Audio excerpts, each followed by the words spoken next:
देखिए एसएसटी का जो है आज हम लोगों का एक नया टॉपिक है। 4 पार्ट में एसएसटी का इकोनॉमिक्स पार्ट अर्थशास्त्र जिसको कहते हैं। चौथे पार्ट का इकोनॉमिक्स का फर्स्ट चैप्टर हो चुका है। सेकंड चैप्टर है, चैप्टर का नाम है भारतीय अर्थव्यवस्था के क्षेत्र और उसका पहला टॉपिक है आर्थिक क्रियाएं।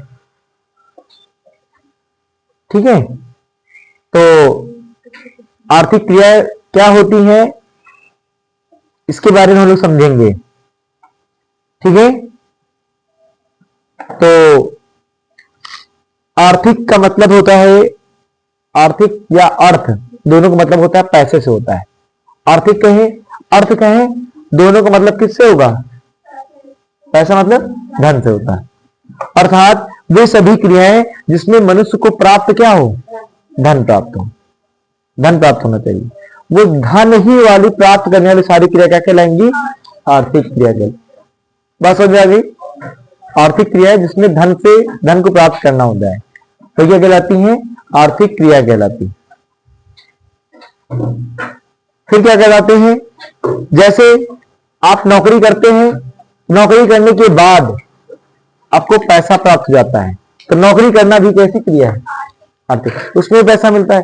खेती करते हैं, आपने भोजन के लिए अन्न उगाया और भोजन अन्न जो बच गया, अनाज बच गया, उसको मार्केट में क्या कर दिया? बेच दिया, फिर भी क्या मिला? उसमें धन मिला। और धन मिल गया इसका मतलब वो सारी क्रियाएं क्या कहलाएंगी? आर्थिक क्रिया कहलाती है। बात समझ आई? बात समझ आई?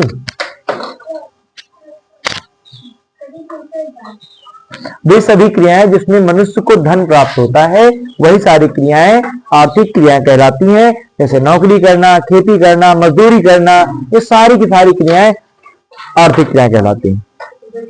आर्थिक क्रियाएं कितने प्रकार की होती हैं आप बताएंगे? आर्थिक क्रियाएं 3 प्रकार की होती हैं। कितने प्रकार की होती हैं? 3 प्रकार की। तीनों प्रकार समझ लेते हैं कि आर्थिक क्रियाएं के 3 प्रकार कौन कौन से होते हैं। तो पहले हम लोग समझ लेते हैं, प्राथमिक होता है, नाम से ही प्राथमिक लग रहा है, प्राथमिक हो गया। और एक होता है क्या? द्वितीयक, और एक होता है तृतीयक। ये 3 प्रकार की आर्थिक क्रियाएं होती हैं। तो पहले हम समझ लेते हैं प्राथमिक, द्वितीयक और तृतीयक को। प्राथमिक क्रियाओं के अंदर क्या होता है? नाम से ही लग रहा है प्राथमिक, अर्थात जो सबसे पहले आया हो। सबसे पहले हम जानते हैं कि इस पर सबसे पहला निर्माण प्रकृति के द्वारा होता है, क्योंकि जो भी चीज बनाई गई है वो प्रकृति ने बनाई थी। इसीलिए प्रकृति के जो सहयोग से जितनी भी चीजें बनेंगी, प्रकृति के सहयोग से जितनी भी चीजें बनेंगी या जिनका निर्माण होगा, नेचर के जरिए जिन वस्तुओं का निर्माण होता है, प्रकृति के जरिए जिनका निर्माण होता है, वही सारी क्रियाएं प्राकृतिक क्रियाओं के अंदर आती हैं। हाँ, मुंह से निकलती है। ठीक है, तो प्रकृति के अंतर्गत प्रकृति के द्वारा वो सभी क्रियाएं जिनसे धन प्राप्त होता है, प्रकृति के सहयोग से ऐसी वस्तुएं जिनका निर्माण होता है, वो सारी क्या कहलाती है? प्राकृतिक क्रिया के कहलाती है। बात समझ आ गई? जैसे खेती करना, खेती मनुष्य करता है लेकिन उत्पादन किसके आधार पर होता है? प्रकृति के सहयोग से ही खेती का निर्माण हुआ है। तो कृषि कार्य किसमें आएगा? प्राथमिक में, प्राथमिक क्रिया के अंतर्गत आएगा। जैसे और कौन सा है? अब तुम जो है जाके देखा होगा कि पेट्रोल निकाला जाता है पृथ्वी में खुदाई करके। तो पेट्रोलियम पृथ्वी से जो आपके जैव उर्वरक होते हैं, जैसे जैव होते हैं, जैव पेड़ पौधे काफी लाखों वर्षों तक पृथ्वी दब गए, इन्हीं का जो वो क्या कहते हैं, इनको दबा दिया गया। हाँ क्या? हाँ, बायोडाइवर्सिटी। हाँ, इनको और कुछ कहते हैं, देखो हिंदी में जैव। हाँ, पेट्रोलियम तो कहते हैं लेकिन जैव के आगे कुछ इनको, तो जितनी भी चीजें हैं ना पृथ्वी पर काफी समय तक ये दब के खत्म हो गई। ठीक है, तो इनको पृथ्वी से खोद करके निकाला गया ये चीजें, क्योंकि आप पृथ्वी पर ऐसा तो है नहीं कि आप यहाँ गाड़ के रखे गए होंगे, इंसान ने गाड़ा होगा, खुद निकाला गया होगा। तो ये प्रकृति के द्वारा ही निर्मित हुई है। तो खनन कार्य जो खुदाई से निकला है वो भी प्राथमिक क्षेत्र के अंदर आएगा। मछली पालन है, मछली का जन्म कैसे हुआ? प्रकृति के द्वारा हुआ, प्रकृति के द्वारा भी प्रकृति के सहयोग से ही बनी है। तो मछली पालन, ठीक है, और कृषि कार्य, खनन कार्य, ये सब किस क्षेत्र में आएंगे? प्राथमिक क्षेत्र में आते हैं। अब बात आती है द्वितीय कार्य। द्वितीय कार्य क्या होते हैं? कि ऐसी क्रियाएं जो प्राकृतिक उत्पादों की सहायता से विभिन्न वस्तुओं का, मतलब जैसे मान लीजिए, हम एग्जाम्पल समझिए, समझ में आएगा। जैसे मान लीजिए आपने खेती की, खेती किसमें आएगी? प्राथमिक में आएगी, बता चुके हैं। खेती से मान लीजिए आपने गेहूं उगा लिया, और गेहूं, ये मान लीजिए गेहूं इसमें बना था, समझो।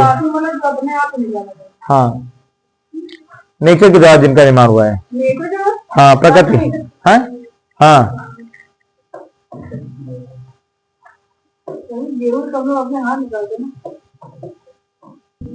देखो प्राथमिक क्षेत्र में बताया कि प्राथमिक क्षेत्र मान लीजिए क्या था? गेहूं। अब प्राथमिक क्षेत्र से किसमें? द्वितीय क्षेत्र में। अब गेहूं का मान लीजिए आपने गेहूं को पिसवा लिया, क्या बना लिया? इसका आटा, और आटे को ले जाकर कहां भेज दिए? कंपनी, फैक्ट्री में। और इस आटे से मान लीजिए आपने क्या तैयार कर लिया? बिस्किट। तो इसका मतलब है कि गेहूं किसमें था? और प्राथमिक मतलब क्या था? प्रकृति। और ये कहां गया? द्वितीय। द्वितीय में कहां गया? फैक्ट्री में। कौन लगा? मजदूर। मजदूर मतलब लोग कार्य करे होंगे।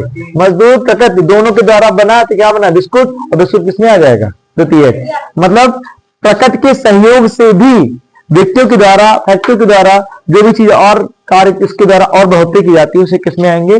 द्वितीय क्षेत्र में आएंगे। इसमें आएगा द्वितीय क्षेत्र में। जैसे कपास होता है, कपास तो पेड़ों से ही प्राप्त होगा, लेकिन कपास से आपने कुछ बना लिया, गद्दा बना लिया, तो गद्दा कहां बना? फैक्ट्री में बना। तो फैक्ट्री में बना तो कपास तो प्राकृतिक थी, प्रकृति से प्राप्त वस्तुओं को फैक्ट्री या किसी अन्य सहयोग से निर्माण करना किसमें आएगा? द्वितीय क्षेत्र में आएगा।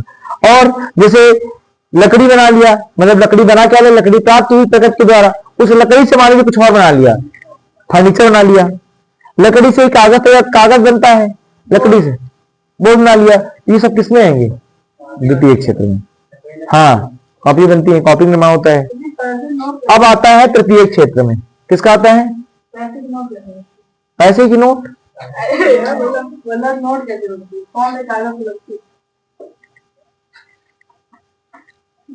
बंद करो इनका कुछ। देखिए तृतीय क्षेत्र में क्या आता है? तृतीय क्षेत्र में वस्तुओं का उत्पादन नहीं होता है। जैसे प्राथमिक और द्वितीय में वस्तुओं का उत्पादन होता था, लेकिन तृतीय क्षेत्र में वस्तुओं का उत्पादन नहीं होता है। अर्थात प्राथमिक द्वितीय क्षेत्र की अपेक्षा वस्तुओं के उत्पादन नहीं होता है। बस ये होता है कि वस्तुओं के उत्पादन में ये सिर्फ सहायता करती हैं, उसको विकास करती हैं, उसको बढ़ावा देती हैं। इनका उत्पादन तृतीय क्षेत्र में, तृतीय क्षेत्र में कुछ बनेगा नहीं, सिर्फ विकास करेंगी। जो प्राथमिक और द्वितीय में जो बन रहा था उसको बढ़ाने का कार्य किसमें होता है? तृतीय क्षेत्र। और तृतीय क्षेत्र को ही हम सेवा की क्षेत्र के नाम से भी जानते हैं। ये तृतीय क्रिया जो होती किसके नाम से आती है? सेवा।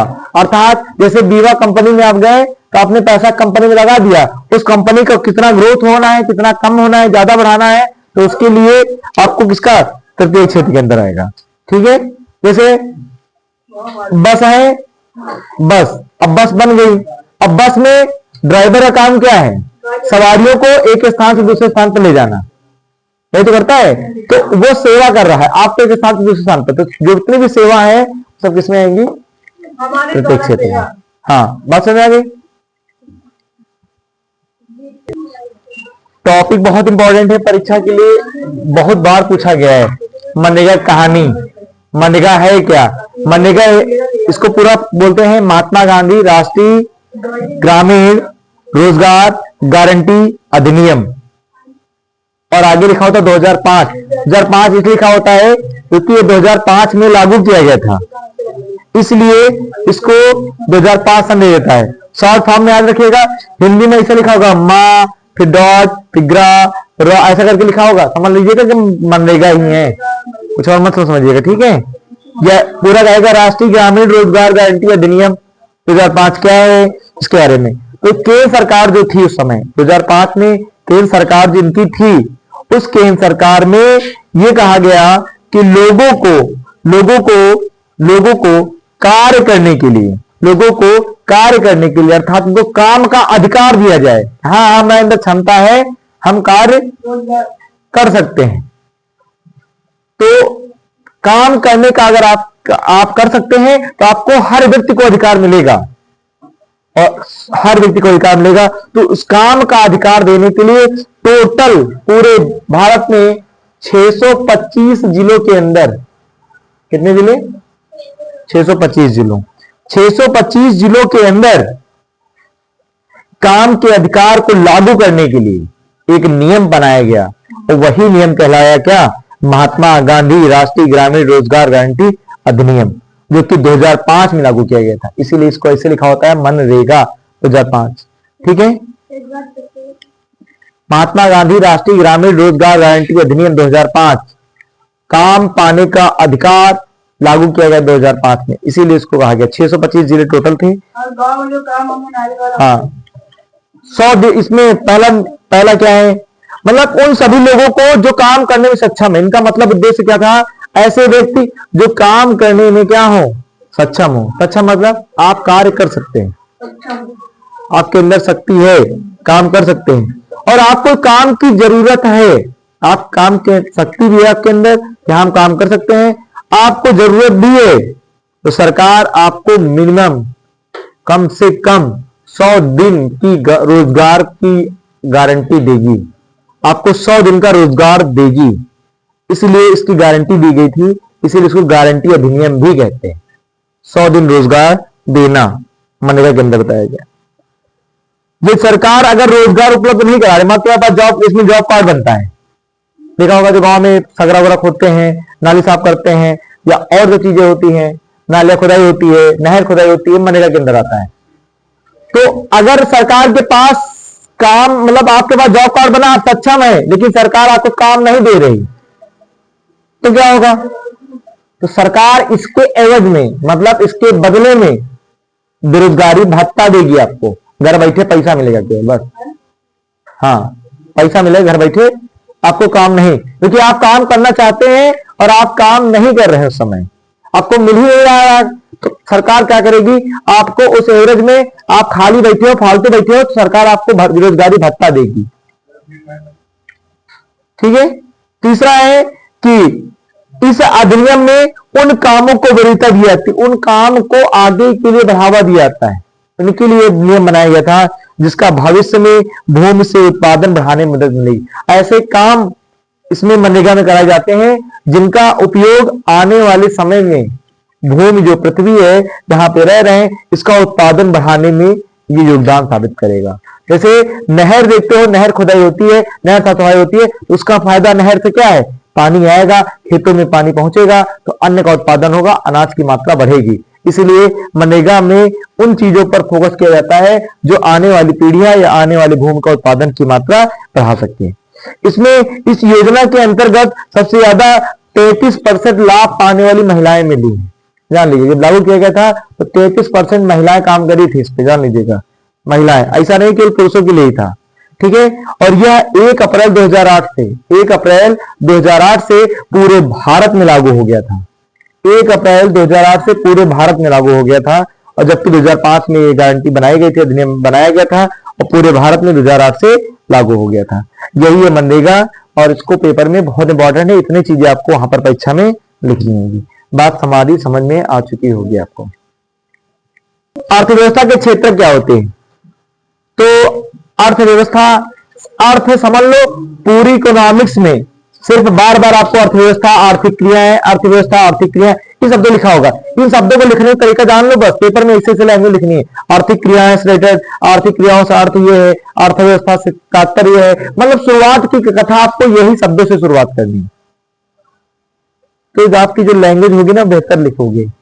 अर्थव्यवस्था से तात्पर्य ये है, आर्थिक क्रियाओं के अंतर्गत ये होता है, क्योंकि अर्थव्यवस्था, आर्थिक क्रियाओं का मतलब ही धन से होता है, पैसे का मतलब होता है। तो वहां पर बता रहे हैं वो आर्थिक गतिविधियां जिनका उद्देश्य और मापदंड अर्थव्यवस्था के क्षेत्र को कहा जाता है। सीधा मतलब है तुम्हारा उद्देश्य यही है कि हम जाके ज्यादा से ज्यादा पैसे कमाएं, और पैसे कमाओगे 3 क्षेत्र में आएंगे, प्राथमिक, द्वितीयक और तृतीयक। अर्थात आपने पैसा पहले शुरुआत में उत्पादन कहां से किया? आप कहोगे प्रकृति के द्वारा उत्पादन किया। फिर दूसरा कहोगे प्रकृति, उस वस्तु को हमने फैक्ट्री में लगाया, उस फैक्ट्री के बाद हमने उसका उपयोग अन्य किसी उसमें कर दिया। तो हम कह सकते हैं कि आपका उद्देश्य सिर्फ इतना सा है कि आर्थिक क्रियाओं के अंतर्गत वो सारी क्रियाएं करना जिनके माध्यम से आपको अधिक से अधिक धन की प्राप्ति हो पाए।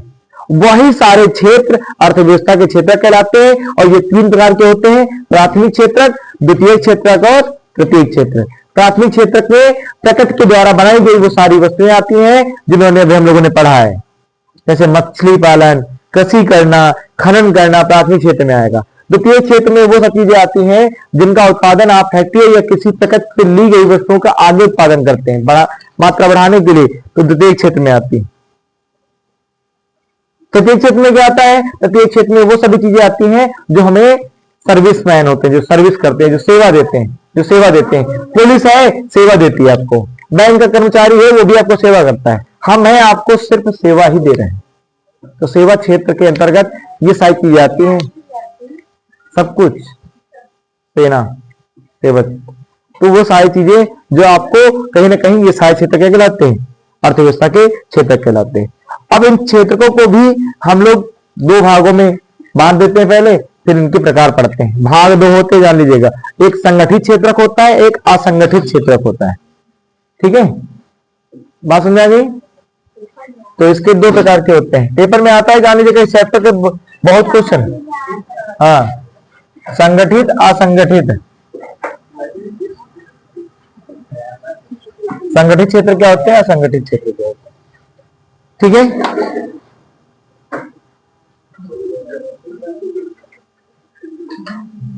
नाम से ही लग रहा है संगठित। संगठित मतलब इकट्ठा, और एक होता असंगठित, इकट्ठा नहीं। संगठित क्षेत्र, असंगठित क्षेत्र। संगठित क्षेत्र का मतलब पहले संगठित समझ लो। संगठित क्षेत्र का मतलब होता है वे क्षेत्र जिनमें आपको एक नियम बनाया जाए, नियम कानून बने हों, उन नियम कानून के तरीके से आपको वो सारे कार्य करने हों, वो सारे कार्य करने हों, तो हम कहेंगे कि वो संगठित क्षेत्र का आएगा। बात समझे? जैसे एग्जाम्पल समझो, एग्जाम्पल क्या समझोगे? जैसे आप गए विद्यालय, आपको पता है विद्यालय गए तो टाइम से ही जाओगे, 9 बजे का विद्यालय तो 9 ही बजे जाओगे, ऐसा नहीं 9 बजे विद्यालय 12 बजे चले जा रहे हो। अर्थात वहां एक नियम बने, टीचर जाएगा तो इस क्लास में जाएगा तो यही पढ़ाएगा, इस क्लास में जाकर ये पीरियड वहां पर है तो यही पढ़ाएगा वो। अर्थात जब आपको किसी कार्य को करने के लिए नियम कानून का पालन करना पड़े और नियम कानून बनाए गए हो, तो वो सारे क्षेत्र जो होते हैं संगठित क्षेत्र में आते हैं। नियम और कानून का पालन करने वाले क्षेत्र संगठित क्षेत्र में आते हैं। जैसे कोई सरकारी कर्मचारी व्यक्ति है तो वो जाएगा बैंक में पता है कि 10 बजे जाने से पहले अंगूठा लगा देना तो सैलरी कट जाएगी। 10 से पहले जाके वहां फिंगर लगा के बैठेगा, नहीं तो काम खत्म हो जाएगा। जैसे सामने यहाँ पे बैंक मैनेजर है तो जब घर से निकलती 9:55 पे निकल लेती है, बगल में ही इंडियन बैंक है, वहीं जाना होता है। हाँ, सामने वाले करते रहती है मैनेजर, तो वो 5 मिनट हम जब सुबह पढ़ाया करते तो 9:55 पे ही निकलती है यहाँ पे, वो 5 मिनट के अंदर जाके पहला काम है, अगर 10 से बाद लगाया तो काम खत्म, आपकी सैलरी कट जाएगी, सीधा मतलब है। तो वो नियम बना है, वो कानून बना है, और नियम कानून के जरिए ही आप कोई कार्य करते हैं, सबके सप्ताह में संगठित क्षेत्र में आएगा। और लेकिन नियम कानून के जरिए, नियम कानून किनारे कर दो, बिना नियम काम के बिना वैसे करो, कहा में आएगा असंगठित। जैसे सरकारी स्कूल, गांधी विद्यालय में चले जाओ, एग्जाम्पल दे रहे हैं, अब समझ एग्जाम्पल है सर, गांधी चले जाओ, गांधी विद्यालय में चले जाओ, तुम जाओ, एग्जाम्पल दे रहे हैं ना, काहे पे एग्जाम्पल दे रहे हैं, बोल रहे हैं, ठीक है। तो हमने कहा छुट्टी हो रही 3:30 बजे, 12 बजे बंक मार निकल लो। छुट्टी हो रही 2 बजे, 11 बजे निकल लो। छुट्टी हो रही 2 बजे, 3:30 बजे निकलना है। मतलब कोई नियम कानून, जब कोई काम ही बिना नियम कानून के हो तो सबके सब कहे में आएंगे असंगठित क्षेत्र में। अवकाश में बीमारी पे कहीं ना, अरे आज वहां पे स्कूल जाना है, जैसे मान लो सरकारी, जो सरकारी नौकरी करते हैं ना उनको छुट्टी लिमिट भर दो। जैसे सर गवर्नमेंट टीचर होते हैं ना, उनको सिर्फ साल भर में 12 छुट्टियां मिलती हैं, 12 छुट्टी मिलती गवर्नमेंट की। मतलब आप ले सकते हो 12 छुट्टी, जो छुट्टियां स्कूल में जो गस्टेड है उनको हटा के आप 12 छुट्टी ले सकते हो। 12 से ज्यादा लोगे ना पैसा काटेगा तुरंत, ज्यादा छुट्टी लगातार मार नहीं सकते हो, फिर तुमको एप्लीकेशन, तुमको वहां पे डॉक्टर से मेडिकल सब दिखाना पड़ेगा। तो वही कह रहे हैं वहां नियम कानून है, नियम कानून के जब भी आप किसी का पालन कर रहे हैं तो वही सब सारी चीजें कहेंगे संगठित क्षेत्र में। संगठित क्षेत्र के अंतर्गत नियम कानून का पालन करने के साथ साथ उसमें कार्य किया जाता है, तो सारे क्षेत्र क्या कहलाते हैं, हमारे संगठित क्षेत्र कहलाते हैं। जैसे एग्जाम्पल में, तो इसमें अगर आप ज्यादा 3-5 करोगे ना, उनका हटा दिए जाओगे संगठित क्षेत्र में से। असंगठित में फूफा घर जब मर्जी तब जाओ, घर में बैठो आराम से, कोई मतलब ही नहीं है ना। तो श्रमिकों को इसमें कम वेतन मिलता है। जो असंगठित, देखो इसमें बढ़िया है, इसमें नियम कानून है, पैसा पता लगे, ये काम बढ़िया होगा। लेकिन असंगठित वाले में क्या होगा, इसमें जो होगा पैसा कम मिलेगा। क्यों, कहाँ पैसा मिलेगा, तुम्हारा मर्जी के हिसाब से काम कर रहे हो, मर्जी के हिसाब से काम कर रहे हो, इसलिए आपको वहां वेतन कम मिलता है। ठीक है, और ये नियमित नहीं होता है, आज और 2 दिन घर में बैठे, कहाँ पैसा मिलेगा। लेकिन इसमें क्या है, जा रहे 30 की 30 दिन, जैसे इस समय SIR फॉर्म भरे जा रहे हैं, जानते भी होगे तुम लोग, तुम्हारी ड्यूटी लगी है SIR फॉर्म में। सरकारी टीचर है ना बेचारे, उनका रात दिन उनका बस सपने देखा हुआ SIR फॉर्म ऐसे भर रहे हैं, तो यही हाल हो रहा है। हमें घर में है ना, रात में सपने में कहा करके फोटो ले आओ, आधार कार्ड ले इससे मंगा ले। आज ही सुबह जो है हम लोग सो के उठे, देखे साढ़े बढ़िया तैयार के, पूछा कहाँ कहीं ड्यूटी, आज संडे के दिन भी ड्यूटी देगी, तो लास्ट डेट 10 तारीख देगी। हाईकोर्ट का आदेश है कि 10 दिन बढ़ाओ, काम बहुत बड़ा है ये, 10 दिन बढ़ाया गया, 11 तारीख सबमिट करने सारे फॉर्म। जिन्होंने मेरा फॉर्म भराओ, पहला काम है अपने आस पड़ोस में ये जिम्मेदारी से काम करवा लो, नहीं आपके लिए बहुत बड़ी समस्या होने वाली है, इसलिए ये समस्या है। तो गवर्नमेंट है, अब लेकिन सैलरी बहुत ज्यादा है, ये पता लगे, इसे हम, ये हमारे घर वाले सरकारी आदमी है, हम असंगठित वाले, आज छुट्टी मारा इतवार को पढ़ा दिया, तो हम आए मर्जी, कब 10 बजे, कब 12 बजे, कब 3 बजे, कब 11 बजे, कोचिंग जब मर्जी तक चल रही। असंगठित वहां पता है 9 बजे पहुंचे का, नहीं तो कट गए सैलरी।